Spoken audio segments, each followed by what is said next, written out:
സന്തോഷകരമായ ഒരു കാര്യം ഇതിൻ്റെ ഇടയിലും ഈ തിരുവനന്തപുരത്ത് എനിക്ക് കാണാൻ സാധിച്ചു. അതേ, ഇവിടെ ഏതാ പച്ചക്കറി തങ്ങൾ ഉപ്പാപ്പാടെ പേരിൽ ഒരു മക്കാമുണ്ട് എന്നറിഞ്ഞു. എന്തേ പച്ചക്കറി തങ്ങൾ ഇത് വന്നത് എന്ന് എനിക്കറിഞ്ഞൂടാ. പക്ഷേ ഈ തിരുവനന്തപുരത്ത് ആ മഹലിൽ ആ ജാറത്തിന്റെ സമീപത്ത് ഒരു പ്രത്യേകമായ നോട്ടീസ് കാണാൻ എനിക്ക് സാധിച്ചിട്ടുണ്ട്. ആ നോട്ടീസിൽ പറയുന്ന കാര്യങ്ങൾ എന്താണ്? അവിടെ സിയാറത്ത് എന്തിനാണെന്ന് കൃത്യമായി തന്നെ എഴുതി വച്ചിരിക്കുന്നു. സിയാറത്തിന് പോകുന്ന ആളുകൾ ശ്രദ്ധിക്കേണ്ട കാര്യങ്ങൾ, മര്യാദകൾ അവിടെ രേഖപ്പെടുത്തിയിരിക്കുകയാണ്. ഖബർ സിയാറത്തിന്റെ മര്യാദകൾ: 1, അള്ളാഹുവിനെ മാത്രം ആരാധിക്കുക, വെരി ഗുഡ്. 2, അള്ളാഹുവിനോട് മാത്രം ആവലാദികളും ആവശ്യങ്ങളും തേടുക. അതാണോ അവിടെ നടക്കുന്നത്? തീർന്നില്ല, നമ്മൾ 100 മാർക്കാണ് ഇതിന് കൊടുത്തിട്ടുള്ളത്. 3ാമത്തെ നിയമം കേട്ടോ, മര്യാദകളാ പറയുന്നത്.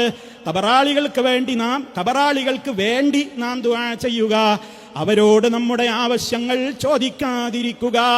നമ്പർ 4, ഖബറാളികളോട് ആവശ്യങ്ങൾ തേടുന്നത് അള്ളാഹുവിന് ഇഷ്ടപ്പെടാത്ത വൻ പാപമാണ്, ശിർക്ക് എന്ന് ബ്രാക്കറ്റിൽ കൊടുത്തിട്ടുണ്ട്. 5ാമത്, ഖബർ സിയാറത്ത് കൊണ്ട് ലക്ഷ്യം വയ്ക്കുന്നത് നാം ഖബറിലാകുമ്പോൾ ഉള്ള അവസ്ഥയെ സംബന്ധിച്ച ചിന്തയ്ക്ക് വേണ്ടിയാണ്. 6ാമത് കൊടുക്കുന്നു, ഔലിയാക്കളോടുള്ള ബഹുമാനം ആരാധനയായി മാറരുത്. 7ാമത് കൊടുക്കുന്നു, മരണത്തെ സംബന്ധിച്ച ഓർമ്മയിലൂടെ നമ്മുടെ ജീവിതം നല്ല രീതിയിലാക്കാൻ ഖബർ സിയാറത്ത് കൊണ്ട് ഉപകരിക്കണം.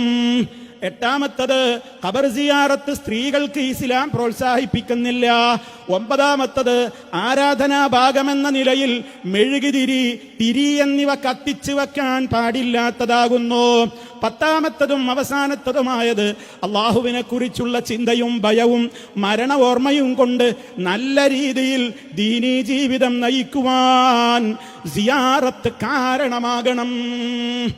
ഇതിവിടുത്തെ വിസ്ഡം ഇസ്ലാമിക് ഓർഗനൈസേഷന്റെ പ്രവർത്തകർ പച്ചക്കറിപ്പാപ്പാന്റെ അവിടെ കൊണ്ടുപോയി തൂക്കിയ ബോർഡല്ല. ആരാ ഇത് എഴുതിയത്?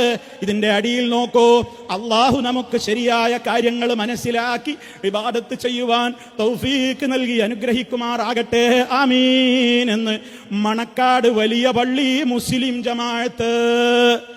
മണക്കാട് വലിയ പള്ളി മുസ്ലിം ജമാഅത്തിലെ ഇത് എഴുതിയത് ആരാണെങ്കിലും വെരി ഗുഡ്, സബാഷ് സബാഷ്.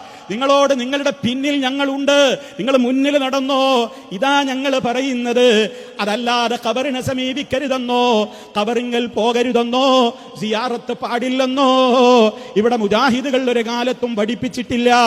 അതുകൊണ്ട് ഈ എഴുതി വെച്ചിട്ടുള്ള ഈ പോസ്റ്റർ പ്രകാരമാണോ ആ പള്ളിയിൽ നടക്കുന്നത്, ഭീമാ പള്ളിയിൽ നടക്കുന്നത്, വിഴിഞ്ഞത്ത് നടക്കുന്നത്, പലയിടങ്ങളിലും നടക്കുന്നത് എന്താണ്?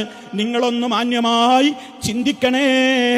സ്നേഹം കൊണ്ട് പറയുകയാണ്, കുറ്റപ്പെടുത്താനല്ല, ആക്ഷേപിക്കാനല്ല. പരലോകത്ത് ഖബറിൽ പോയി കിടക്കുമ്പോ സമാധാനം വേണോ? മുത്ത് മുസ്തഫ പഠിപ്പിച്ച സിയാറത്ത് ചെയ്തുകൊണ്ട് അത് നേടിക്കോ, അല്ലാതെ കിട്ടൂല. ഇന്ന് ഈ പറയുന്ന കാര്യങ്ങളാണോ ഇന്ന് മക്ബറകളിൽ നടക്കുന്നത്?